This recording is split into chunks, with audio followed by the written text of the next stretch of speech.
नाज़रीन, हम इस वक्त मौजूद है तीसरी जमात की तलबा जिस बच्ची को स्कूल में ज़्यादती का निशाना बनाया गया। इस वक्त हमारे साथ उनकी वालदा मौजूद हैं। उन्हीं की ज़ुबानी जानते हैं कि असल में ये हुआ क्या। एक तीसरी जमात की तलबा को स्कूल में ज़्यादती का निशाना बना दिया गया, जहाँ पर बच्चों को हम तरबियत तालीम के लिए भिजवाते हैं, वहीं उनके साथ ऐसी हरकत कर दी गई।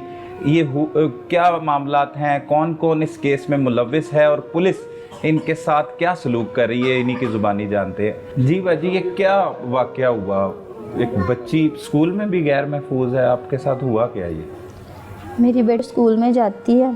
अच्छा। और बच्ची प्ले ग्रुप से उधर जा रही है। पौने 3 साल की थी जब मैंने उसको उधर एडमिट करवाया, मतलब तो अब वो तीसरी क्लास में है, 8 साल की है। तो 22 जून को वो स्कूल गई है, घर से बिल्कुल ठीक गई है। अच्छा। तो उधर ब्रेक से पहले तकरीबन 10 बजे के करीब उसके साथ ये हादसा हुआ है। तो उसके बाद उन्होंने इसकी क्लास टीचर ने मुझे कॉल करके बुलाया है कि आपकी बच्ची का कोई फ़ीस का इशू है तो आप आ जाएं। तो मुझे तो पता भी नहीं था कि मेरी बेटी के साथ इतना बड़ा हादसा हो जाएगा।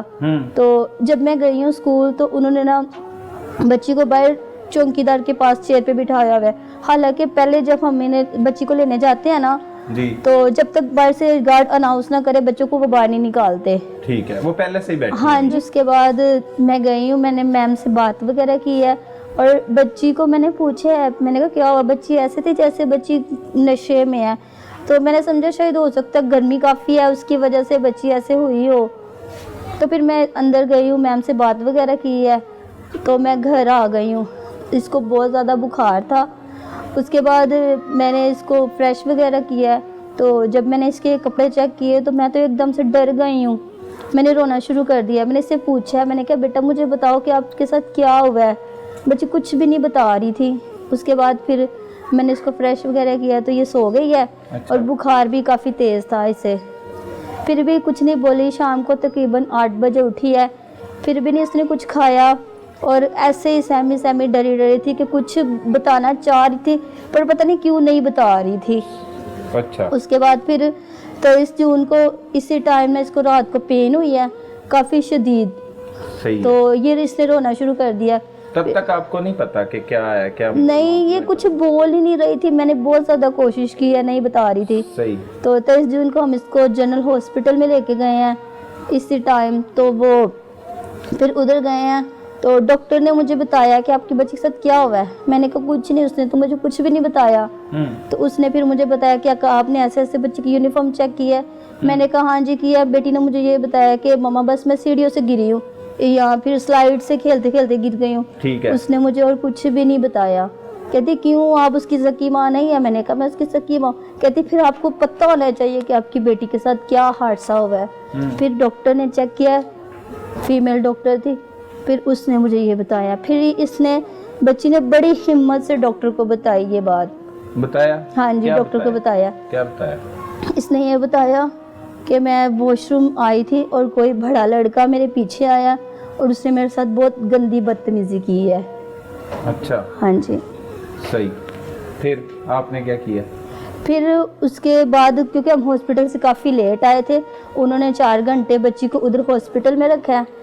फिर अगले दिन हम 24 जून को स्कूल गए हैं। हमने मैम फरजाना प्रिंसिपल है जो, जी जी, और वाइस प्रिंसिपल मैम तमीना, उनके साथ हमने बात की है। तो वो मान ही नहीं रहे थे। कह रहे बच्ची तो आप यहाँ से बिल्कुल ठीक लेके गई थी। मैंने कहा जब मैं घर गई हूँ तो बच्ची के साथ ये मसला था। तो कहते ठीक है, अगर ये मसला था तो आप उसी टाइम क्यों नहीं वापस आए? सही। तो मैंने कहा मुझे बच्ची ने कुछ नहीं बताया था और मुझे तो इस बात का अंदाज़ा भी नहीं था कभी कि मेरी बेटी के साथ इतना बड़ा हादसा, क्योंकि बच्ची तो प्ले ग्रुप से उधर है। आज तक कभी बच्ची को कोई मसला नहीं बना। तो उसके बाद वो मान ही नहीं रही थी। फिर वो काफ़ी रोई वगैरह हमारे सामने, कहती नहीं ये आपकी बेटी नहीं है, मेरी है। तो जो भी मुजरिम होगा हम उसको पकड़ेंगे, उसको सज़ा मिलेगी, स्कूल से निकाल देंगे, बच्ची की स्कॉलरशिप लगा देंगे। मैंने कहा मेरी बात सुने, ये बात नहीं है, आप हम लोगों को लालच ना दें, हमें तो असली मुजरिम चाहिए। तो कहते ठीक है, बच्ची अभी काफ़ी डरी हुई है, आप इसको घर ले जाएं, रेस्ट करवाएं, तो हम लोग कोशिश करेंगे। बस उसने ये कह दिया। तो हम लोग घर आ गए हैं। 1 दिन गुजरा, 2 दिन गुजरे, ऐसे करते करते 7 दिन गुजर गए। मैम ने हमें कुछ नहीं बताया। तो फिर हमने ये एक्शन लिया है। 7 दिन बाद आपने FIR करवाई? हाँ जी, क्योंकि मैम ने हमें काफ़ी तसल्ली दी थी ना, कहती नहीं आपकी बेटी नहीं हमारी है। हम क्योंकि हम तो खुद इतनी ज़्यादा टेंशन में थे ना उस टाइम कि आप समझ सकते हैं। अब अगले दिन गए हैं ना, बच्ची को लेके स्कूल साथ लेके गए हैं, बच्ची जा नहीं रही थी, इधर घर से ज़बरदस्ती लेके गई है, रोई जा रही थी, मम्मा मैंने नहीं जाना, वो स्कूल बहुत गंदा है, वो मुझे मार देंगे। मैंने कहा क्यों आपको मार देंगे, हम लोग आपके साथ हैं। तो फिर इसको ना कितने दिन हो गए इस बात को? 22 को ये वाकया हुआ। हाँ जी, 24 को हम गए हैं हॉस्पिटल लेके गए। हाँ 24 को स्कूल वापस ले गए? स्कूल वापस के पूछने के लिए कहा आपकी रिस्पॉन्सिबिलिटी है स्टूडेंट की, तो आपको पता नहीं है कि बच्चा 1 घंटे से क्लास से गायब है, आपको पता होना चाहिए। असल माँ बाप तो वही होता है, हमारे पास तो बस बच्चे सोते हैं सारे दिन, तो उधर ही गुजार देते हैं ना। ऐसे ही। तो जब वो मुझे कहती है मैम फरजाना, मैम तमीना ठीक है आप, क्योंकि उस वक्त मैं भी काफ़ी टेंशन में थी, मैं तो रो रही थी, तो उन्होंने मुझे ऑफिस में बिठा दिया, बच्ची को साइड पे ले गई हैं दोनों मैम, वो इस मैम और दूसरी वो प्रिंसिपल। तो वो बच्ची को साइड पे लेके गए हैं, इसको काफ़ी 5, 4, 6, 7 क्लास चेक करवाई है।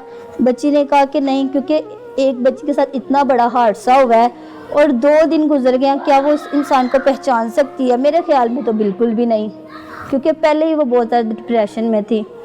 तो उसके बाद पता नहीं, ये अब मुझे नहीं पता कि मैम के कहने पे उसका नाम लिया है कि हाँ इसने खुद पहचाना है, क्योंकि अभी तक वो इतना डिप्रेशन में कि हमें कुछ भी नहीं बता रही। फिर मैम फरजाना और मैम तमीना ने बच्ची को ब्लैकमेल किया है कि अगर आप बच्चा पहचान भी लेती हो तो मम्मा पापा को घर जाके नहीं बताना। अच्छा। तो फिर बच्ची ने मुझे घर आके बताया है क्या कि मामू मुझे दोनों मैम ने ऐसे बोला था। तो मैंने कहा आप मुझे उधर ही बता देते, आपने क्यों नहीं बताया? मामा उन्होंने कहा था मैं आपको स्कूल से निकाल दूंगी और आपकी टीचर को कंप्लेन करूंगी, आपको मार पड़वाऊंगी, ऐसे कहा था। फिर कुछ नहीं, उसके बाद फिर हमने पुलिस को कंप्लेन कर दी। अच्छा, कितने दिन बाद? 24 को की 25? 28 को भाई। अच्छा, 28 दिन बाद की। हाँ जी। अच्छा, क्योंकि एक्चुअली बात ये है कि हम ना समझते थे कि ये बात ऐसे ना फैलाना बहुत बुरा होगा, कि ऐसे जो हमारा सोशल मीडिया आपको तो पता ही है ना, तो कुछ हम इस बात से भी ना, क्योंकि ऐसा हादसा कभी भी सुना भी नहीं है, सही, तो बहुत ज़्यादा डर गए थे, फिर इसीलिए हमने ये एक्शन लिया है। फिर FIR करवा ली? FIR बहुत मुश्किल हुई है। वो कैसे हुई? फिर उधर हम गए चौंकी में, उधर भी हम गए हैं, टीचर्स वगैरह को भी साथ लेके गए हैं, तो उन्होंने हम लोगों को सबको बाहर निकाल दिया, उनको अंदर कमरे में बिठाया हुआ पुलिस वालों ने, हमारी कोई बात नहीं सुन रहे। फिर पुलिस को कहा इनको कहीं पैसे ले ले, हमारे साथ कंप्रोमाइज़ कर ले। अच्छा। ऐसे बातें की हैं हमको। सही। फिर इधर निश्चित थाने में आए हैं, उन्होंने भी काफ़ी बदतमीजी की है, उन्होंने भी हमारी कुछ नहीं सुनी। फिर बच्ची के साथ ज्यादती हो गई और पुलिस बदतमीजी कर रही है। हाँ जी, देख लें। फिर क्या किया आपने? फिर हम इधर गए हैं फाटक कचहरी पे, उधर से जज से ऑर्डर हुए हैं, तो फिर FIR हुई है, फिर बच्ची का मेडिकल हुआ है 11 दिन गुजरने के बाद, उसके बाद FIR हुई? हाँ जी। अच्छा। आप पकड़ा कोई पुलिस ने बंदा? हाँ जी, एक जो बच्ची बता रही है ना, पकड़ तो लिया, कल बच्ची का DNA भी हो गया, लेकिन अब रिपोर्ट पे कंफर्म है। लेकिन फिर भी अभी तक पुलिस हमारी कोई हेल्प नहीं करी, बस बात को ऐसे टाल मटोल कर रही है। इतना बड़ा वाकया हो गया, कोई पुलिस ऑफिसर जब आपने मतलब यहाँ कोई हुकूमती शख्सियत आई इधर? नहीं, कोई भी नहीं आई। अब आपकी क्या अपील है वो आपकी हुकूमत से, वजीर आजम से, वजीर आला से, क्या चाहते हैं आप, क्या होना चाहिए? वजीर आला से मेरी यही अपील है कि मेरी बेटी को इंसाफ मिलना चाहिए।